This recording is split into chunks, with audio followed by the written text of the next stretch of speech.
आपके साथ निशु शर्मा और आप देख रहे हैं देश का सबसे भरोसेमंद digital news channel VK news. Ayodhya में राम मंदिर का मामला आज का नहीं कई साल पुराना है। पहले कहा जा रहा था कि अगर राम मंदिर बनता है तो कत्लेआम हो जाएंगे, हिंदू मुस्लिम आमने सामने आ जाएंगे। लेकिन राम मंदिर में फैसला भी हिंदू पक्ष में आया और राम मंदिर भी बन रहा है।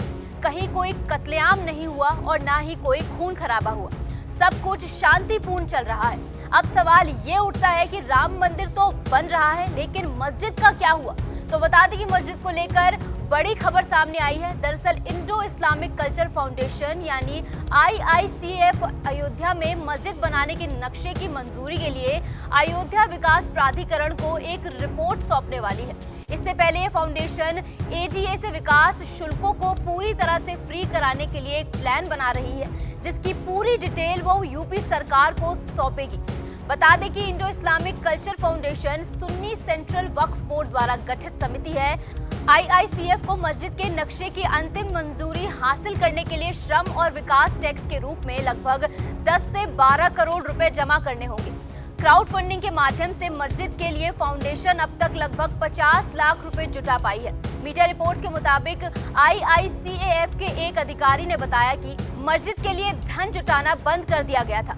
इसके निर्माण के रास्ते में लगातार बाधाएं आ रही थी। IICF के सचिव अतहर हुसैन सिद्दीकी ने कहा कि समिति राज्य सरकार की आभारी है। योगी बाबा की सरकार ने उस क्षेत्र के भूमि नियमों को बदल दिया है। इसकी वजह से मस्जिद की योजना बनाई गई है। अब हमारे लिए प्रक्रिया आसान हो गई है। पिछले महीने नक्शे की अंतिम मंजूरी के लिए आवेदन करने की तैयारी थी। जब इसके लिए AGA से संपर्क किया गया तो बताया गया कि विकास और श्रम टैक्स के रूप में कुछ पैसा जमा करना होगा। जब पूछताछ की गई तो पता चला कि कई करोड़ रुपए की राशि जमा करनी होगी।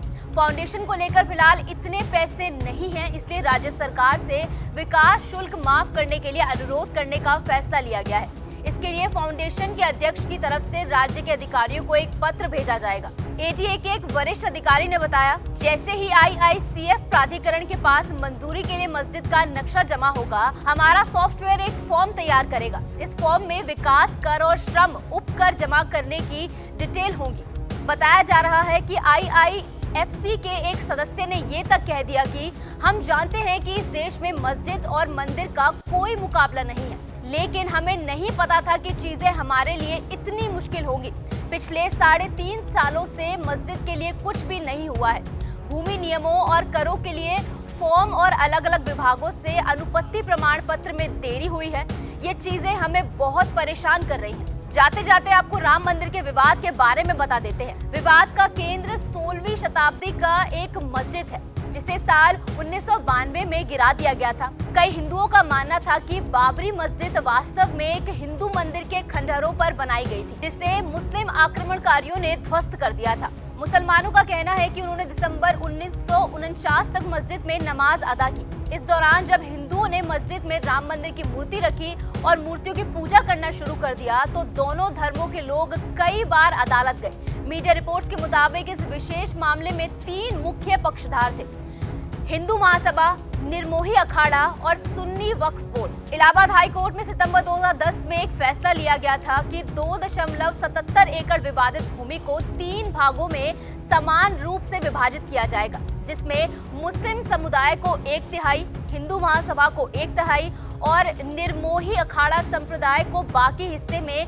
नियंत्रण मिलना चाहिए। मुख्य विवादित जगह को, जहां कभी मस्जिद हुआ करती थी, हिंदुओं को दे दिया गया। फैसले में 3 प्रमुख टिप्पणियां भी की गई।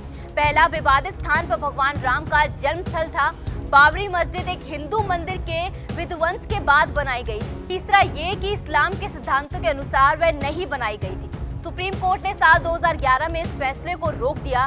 दरअसल इस फैसले के खिलाफ उस समय हिंदू और मुस्लिम दोनों पक्षों ने इसके खिलाफ अपील की थी। इसके बाद 9 नवंबर 2019 में सुप्रीम कोर्ट के फैसले में भारतीय पुरातत्व सर्वेक्षण यानी ASI के एक रिपोर्ट का हवाला देते हुए सबूत के रूप में कहा गया कि इमारत के अवशेष इस्लामी नहीं थे। सुप्रीम कोर्ट ने अपने फैसले में कहा कि विवादित भूमि भगवान राम के मंदिर के लिए हिंदुओं को दी जानी चाहिए, जबकि मुसलमानों को मस्जिद बनाने के लिए कहीं और जमीन दी जाएगी। इसके बाद कोर्ट ने संघीय सरकार को मंदिर के निर्माण के प्रबंधन और देखरेख के लिए एक ट्रस्ट स्थापित करने का निर्देश दिया। हालांकि अदालत ने कहा कि बाबरी मस्जिद का विध्वंस कानून के शासन के खिलाफ था। मुस्लिम वादियों के मुख्य समूह ने कहा कि वह फैसले के खिलाफ अपील नहीं करेगा। इस खबर पर आपकी क्या कुछ राय है, कमेंट सेक्शन में जरूर बताएं। तब तक के लिए देश और राज्यों की तमाम खबरों के लिए देखते रहिए वीके न्यूज। वीके न्यूज, राष्ट्र के नाम।